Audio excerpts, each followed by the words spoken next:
The following program contains experiments and activities conducted in a controlled environment. Never attempt these or any other potentially hazardous activities unless supervised by an adult.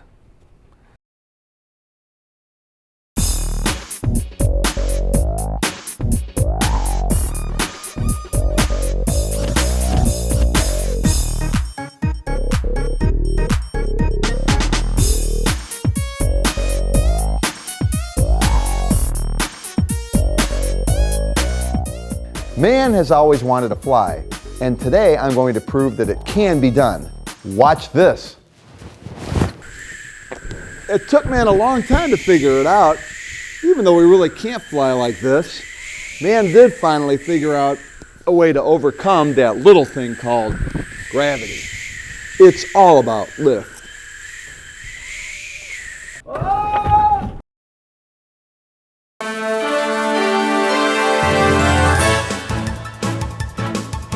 And this just in, the anti-gravity rally continues as hundreds more take to the streets to protest the increasingly unpopular law of gravity and how it has pulled everything down for all of time.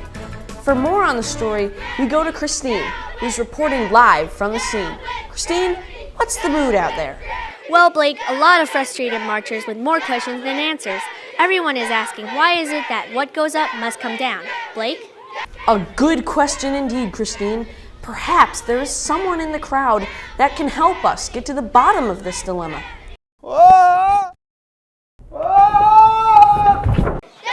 it's Science Man. He'll have some answers for us.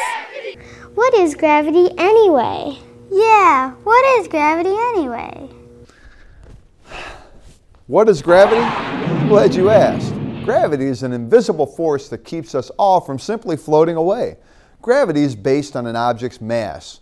Because the Earth has more mass than any other object on the Earth, it has more gravitational pull.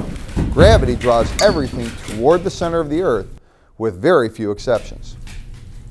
In the late 1600s, Sir Isaac Newton sat under an apple tree and contemplated gravity and observed the inevitable. He realized he had witnessed something very important. In further studies, another great scientist, Galileo, found that gravity pulls on every object with the same force.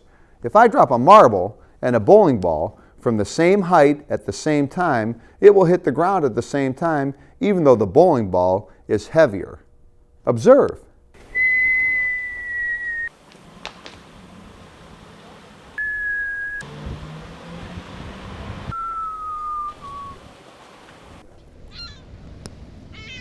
Gravity is what keeps everything down, and it has been the biggest obstacle man has had to overcome in his efforts to leave the ground. For hundreds of years, man has pondered the idea of flying like a bird. The early Romans actually built a contraption with feathers in the style and shape of a bird's wing.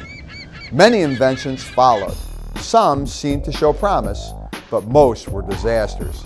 Until the early 19th century, when the Ohio natives, Orville and Wilbur Wright, designed a machine that, for just a minute, actually flew through the air. The Wright brothers did a lot of watching, bird watching. They learned that birds have a hollow skeleton, which makes them very light, and a lot of surface area on their wings, which allows them to have lift. So the question is, what is lift? It's actually what makes birds fly and planes fly. It's a force that works against gravity. It's all about lift. Yeah, it's all about lift. When the air travels over an airplane wing, it takes longer for the air to go over the top of the wing than the bottom of the wing. As the air moves past the top of the wing, it travels farther than over the bottom of the wing. This creates negative air pressure above the wing, and that hole in the air wants to be filled, and so the air below the wing pushes up, and that's what we call lift. Small toy gliders have a light balsa wood body. As the plane is thrown from your hand, the plane rises slightly, and then gravity takes over, and the plane is pulled back to Earth. In a toy plane with a wind-up rubber band, the force is more constant, and the plane flies further. In a propeller aircraft, the engine provides the constant force, and that force provides constant lift, and the plane keeps flying.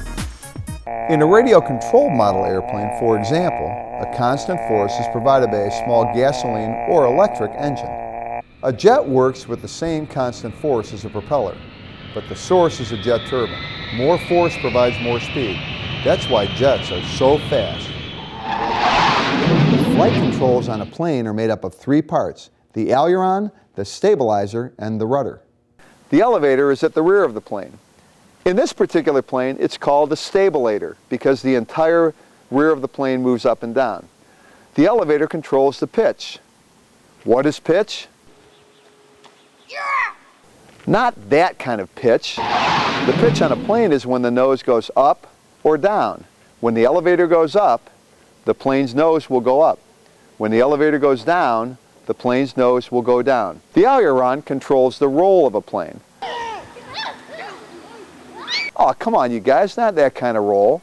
The roll of a plane is actually when the plane tilts right or left. When the aileron on this side of the plane is put in the up position, the plane actually will tip down on this side or roll to this side and up on the other side. The rudder, which is located at the rear of the plane, controls yaw. What is yaw? Oh, I'm tired. Not yawn, yaw. When the rudder turns right and left, it controls the right or left movement of the plane in the air. The rudder controls the plane on the ground too, but when the plane's on the ground, it has no lift. That's right, Science Man. Remember, it's all about lift. Hey, Mr. Phillips. Nice to see you, Science Man. Nice to see you too. Think you're ready to go on a real flight? Well, you don't just hop in a plane and fly it. There's a pre-flight sequence that you need to go through, and Mr. Robert Phillips is going to take us through that pre-flight on this Beechcraft Sundowner. As a pilot, I take my job very seriously. Before takeoff, there is a pre-flight inspection checklist that must be thoroughly covered. Pilots check everything.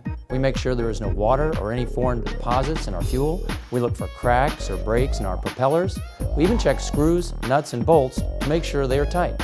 Also, keep in mind that airplanes not only fly, but they do travel on the ground as well. So making sure tires are inflated and their brakes work properly is a must. We also have to make sure that everything inside of the plane is working as well.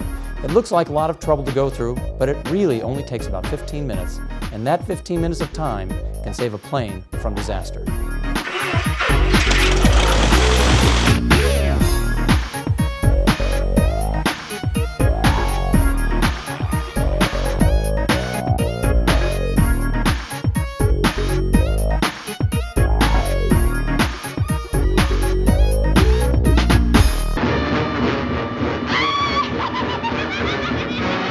We often defy gravity in other ways, like rockets using compressed air or some other kind of propellant. Hydrogen works, but it's a little unstable.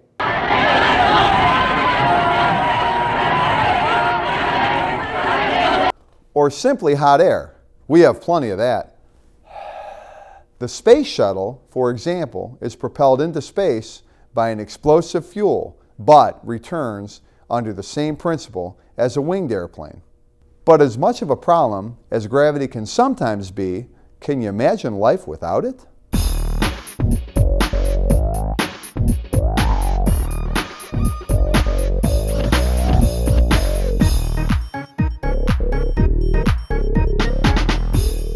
But let's get real.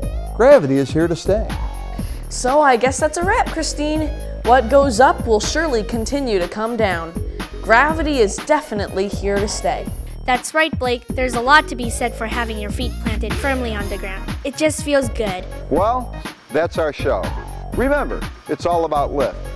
You know, gravity isn't such a bad thing. I mean, if it wasn't for gravity, I couldn't catch snowflakes on my tongue.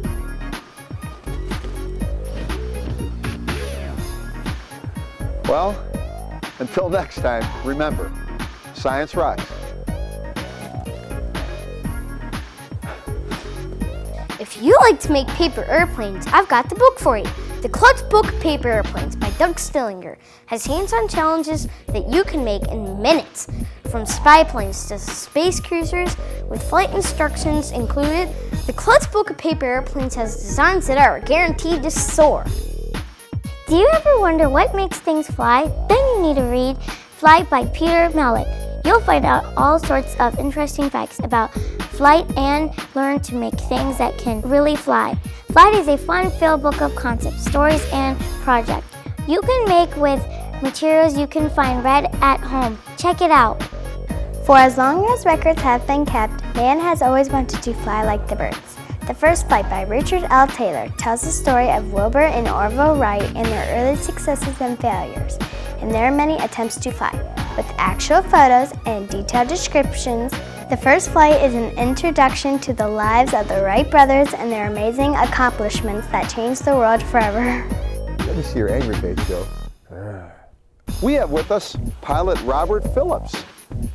Is this your Nice to see plane? you, Science Man. Yes, it is. This is a nice plane. Well, I'd thank like. you. Can you give it to me? No. Yes! I gotta practice on that. Science man, I got my eye. Science got no eye. His attempts at logic and detailed Hysterical references. Oh. So, I guess that's a wrap, Christine.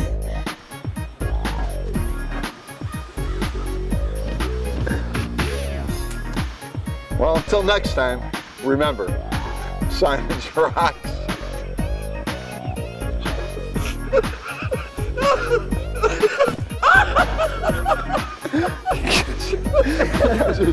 All you gotta do is say 2 more words.